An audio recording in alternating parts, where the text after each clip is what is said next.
Bapak Mama, saudara-saudari yang terkasih dalam Tuhan, semua yang hadir saat ini, semua shalom. Ada sukacita? Bapak Mama sehat kok atau sakit?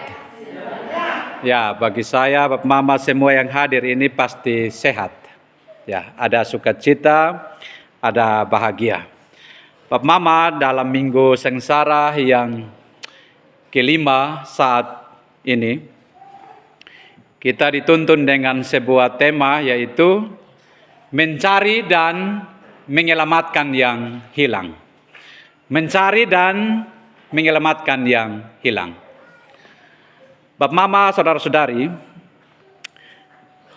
kami ini latar belakang sebagai pengembala sapi. Kalau seorang pengembala sapi, otomatis dia harus kenal sapinya. Setelah dia kenal, bagaimana dia harus urus, bagaimana dia harus rawat itu sapi, kalau mau berkembang biak dengan baik. Tetapi, dalam mengurus sapi juga Bapak Mama, tidak gampang juga. Kita semua yang di Kanekai juga ada yang punya sapi. Setiap rumah ada sapi kok. Ya. Jadi Bapak Mama, tugas kami itu waktu masih kecil juga, setiap pagi jam 4 subuh itu harus bangun. Bangun dan pergi sudah. Pergi sapi, intinya kalau saya Mama kalau berteriak satu kali tidak bangun berarti kena siram air. Ya. Jadi harus bangun dan biar mengantuk setengah mati juga harus pergi. Pi urus itu sapi, pulang baru pi sekolah. Itu mulai dari SD sampai sekarang. Ya. Tetapi yang membedakan adalah bagi kita yang kurang kenal itu sapi. Jadi misalnya kalau saya kembali ke Amerasi dan saya dengan orang tua pergi kasih makan sapi di Padang. Kadang-kadang karena lama baru pergi, terkadang saya tidak kenal lagi sapi yang dipiara oleh orang tua. Jadi yang paling aneh adalah terkadang saya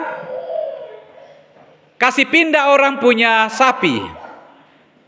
Jadi Bapak tua bilang, itu makanya lama-lama baru datang, ya itu sudah pasti tidak kenal kita pun sapi yang mana. Dan memang dalam teks ini juga Bapak Mama, kita omong soal gembala dan perempuan. Kalau dalam pasal 15 ayat 1 sampai dengan ayat 7, tokoh pusat atau sentral dalam bacaan kita ini adalah seorang gembala. Lalu di bagian kedua dalam bacaan kita di ayat 8 sampai dengan ayat 10, ini dia omong soal perempuan. Kenapa Injil Lukas ini dia mengangkat seorang gembala dan seorang perempuan? Karena dalam konteks pada saat itu Bapak Mama, seorang gembala itu dia ada di padang. Kalau dalam strata sosial, dalam strata masyarakat Bapak Mama, gembala ini adalah orang yang tidak dipandang. Dia sangat terhina. Dia itu dikucilkan dan dia itu hanya ada di padang dan dia urus itu ternak. Dia urus itu domba-domba. Jadi dia mau kembali ke kampung juga Bapak Mama susah sekali. Maka dalam strata sosial gembala itu dianggap sangat hina. Sangat rendah. Bahkan tidak ada nilai sama sekali. Karena pekerjaannya tidak mendukung.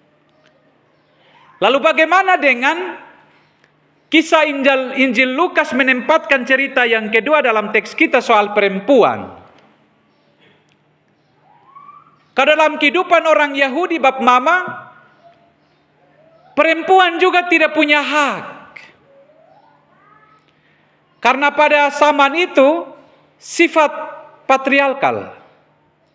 Bapak-bapak yang lebih menonjol.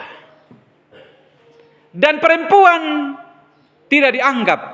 Perempuan itu tidak ada nilai. Mereka itu selalu dikucilkan dan mereka mendapat diskriminasi dalam masyarakat.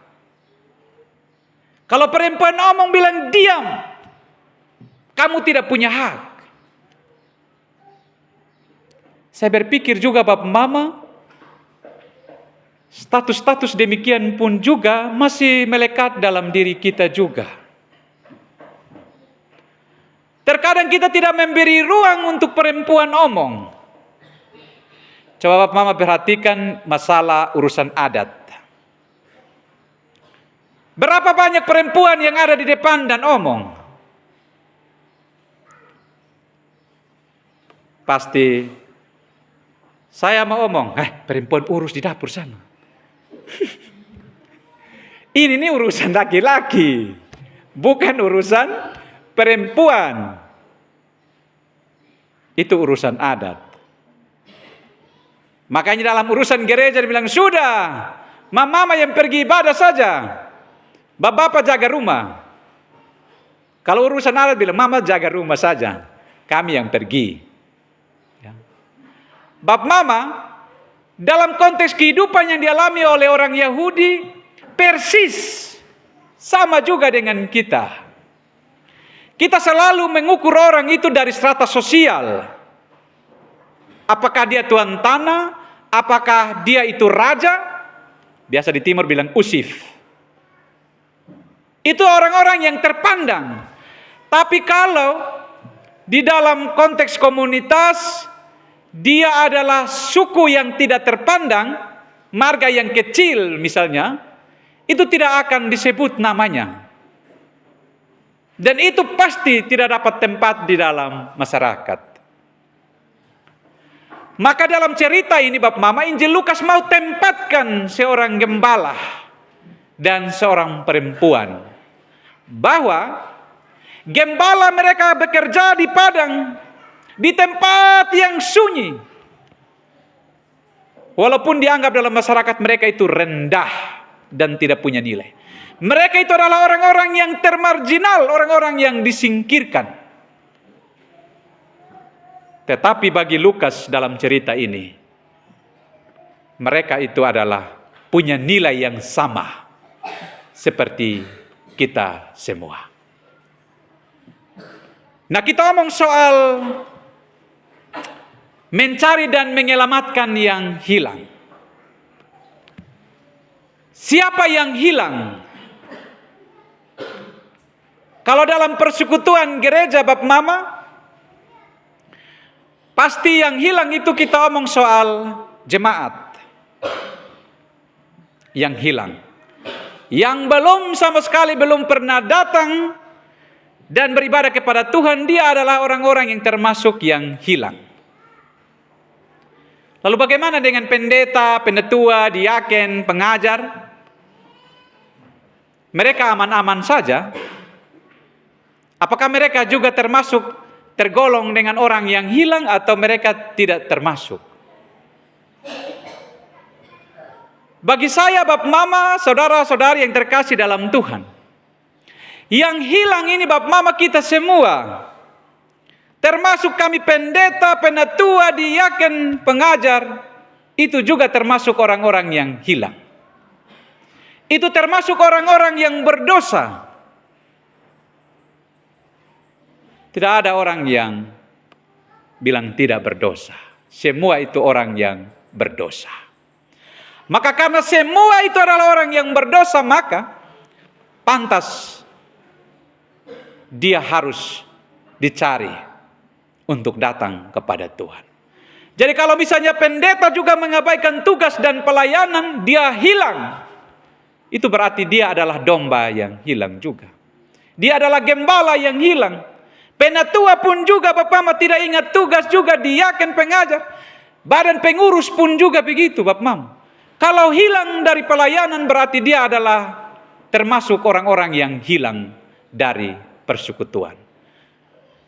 Tetapi Bapak Mama yang terkasih, omong soal hilang ini Bapak Mama, masing-masing punya pergumulan dalam hidup. Kenapa dia hilang? Karena apa? Ada banyak faktor yang mempengaruhi sehingga orang itu bisa tersesat. Orang hilang dari persekutuan karena mungkin dia rasa tidak nyaman. Dia merasa mungkin tidak diberi kesempatan untuk melayani. Atau pergumulan-pergumulan di dalam rumah tangga. Terakhir, dia bisa disebut dengan umat yang hilang atau pemimpin yang hilang dari persekutuan. Tetapi ada yang hilang karena memang kelalaian tersendiri. Salahnya sendiri makanya dia hilang.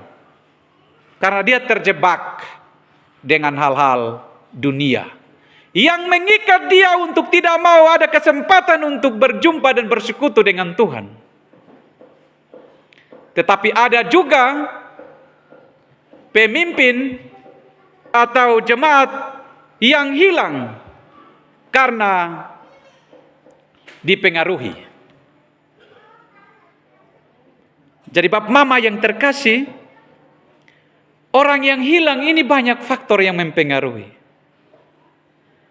Jadi pertanyaan bagi kita adalah, kalau misalnya gembala yang hilang, Bapak Mama, domba atau umat itu Bapak Mama yang dipimpin itu dia akan tambah bingung. Karena bagaimana gembala saja dia tersesat, bagaimana dengan jemaat? Dia akan tambah bingung karena tidak ada pemimpin yang memimpin. Jadi kalau semua sudah tersesat, siapa yang akan pimpin? Berarti Bapak Mama yang terkasih, kita sebagai gembala, kita harus kenal siapa diri kita sebagai gembala. Dan kita sebagai gembala Bapak Mama yang diutus, kita juga harus tahu, kita harus kenal betul, kita punya jemaat, kita punya umat. Jadi kalau kita tidak kenal, kita punya domba, kita punya jemaat, berarti itu bukan gembala. Jadi kita harus kenal baik-baik. Apa kebutuhan mereka? Apa yang mereka alami? Maka ketika mereka tidak datang gereja, kita pergi dan kita mendengarkan. Harus memberi ruang untuk mendengar mereka bercerita. Karena ada pergumulan-pergumulan yang mereka alami. Tetapi ingat Bapak Mama, kita sebagai gembala, sebagai pemimpin, tidak punya hak untuk menghakimi. Dan jangan posisikan diri bahwa kita ini adalah sok suci. Karena kita semua ini adalah orang-orang yang kategori terhilang. Kita ini adalah orang-orang yang berdosa. Dalam bacaan kita hari ini, Injil Lukas pasal 15 ayat 1 dan 2 jelas. Ada orang-orang yang berdosa, pengungut cukai itu Bapak Mama, kita ingat tentang cerita tentang Sakeus. Sakeus itu adalah pemungut cukai. Ketika dia berjumpa dengan Yesus, dia mengajak Yesus untuk ada bersama-sama di rumahnya. Dan dia juga dikecam oleh ahli-ahli Taurat, orang-orang Farisi. Kenapa Yesus makan bersama dengan orang yang berdosa? Kenapa Yesus menumpang di rumah orang berdosa? Dalam cerita kita saat ini Bapak Mama, ketika orang-orang pemungut cukai, orang-orang berdosa, mereka datang menyembah Yesus. Apa reaksi ahli-ahli Taurat dan orang-orang Farisi Bapak Mama?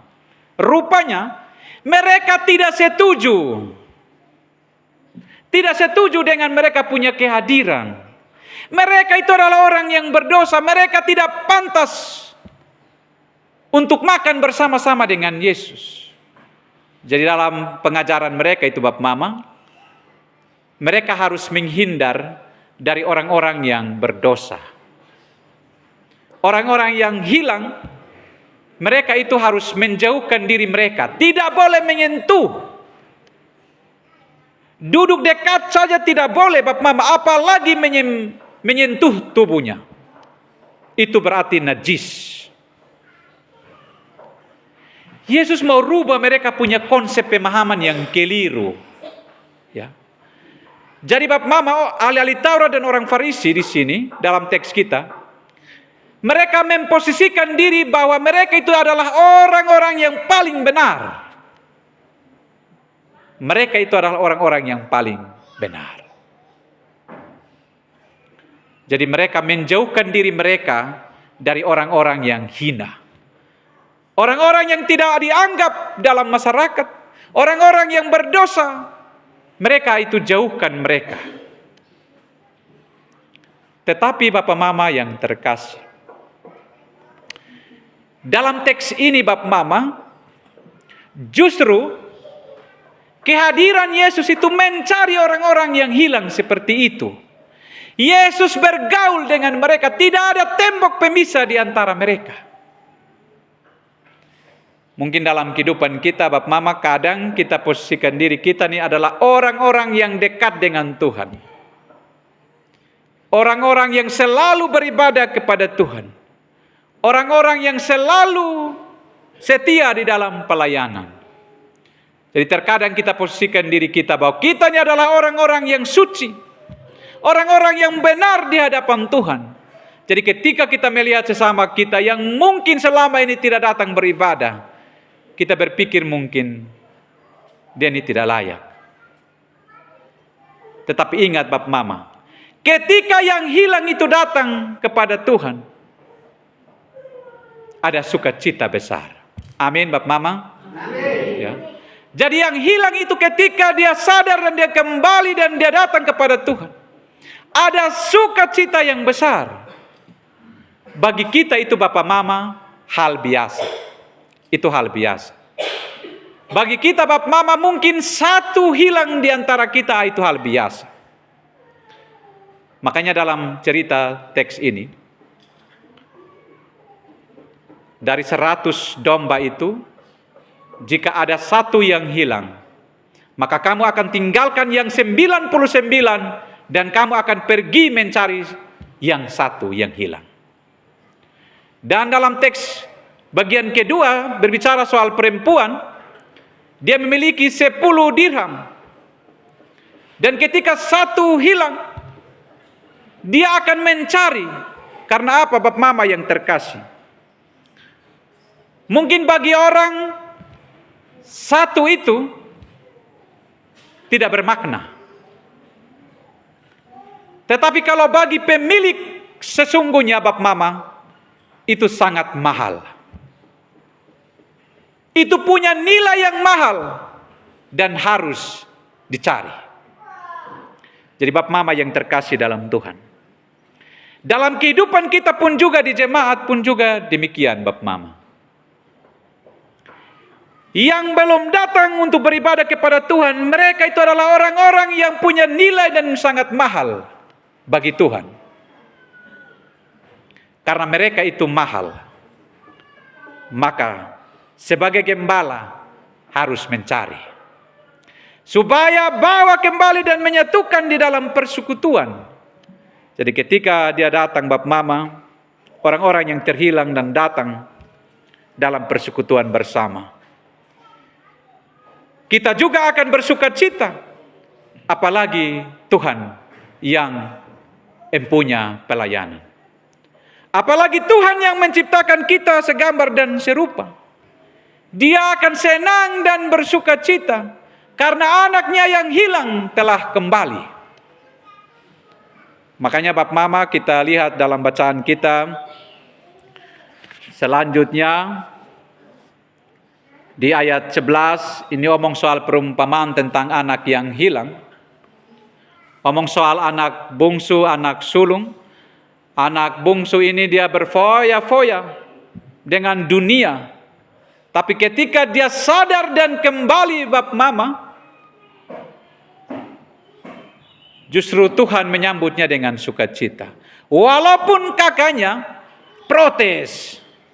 Kenapa dia sudah menghabiskan semua harta benda, kenapa datang? Masih buat pesta lagi.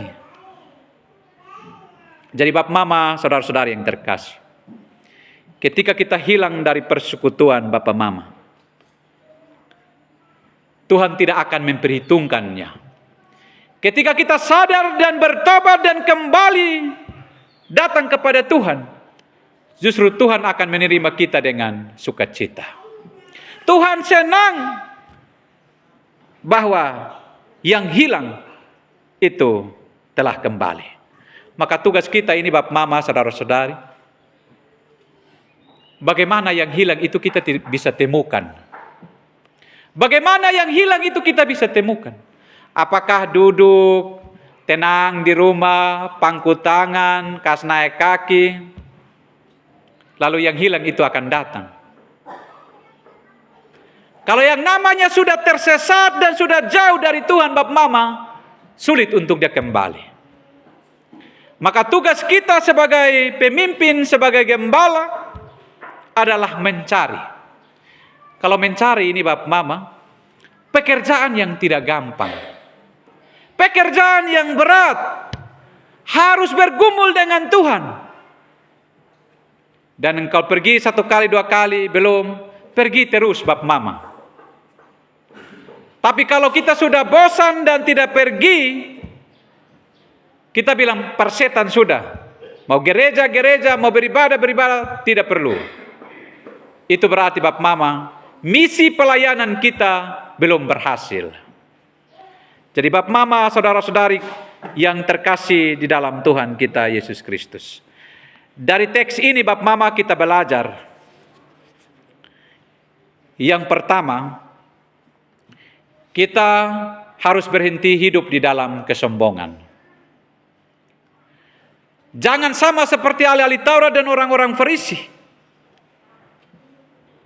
yang sok rohani, lalu melihat orang-orang yang berdosa itu kecil dan tidak punya nilai.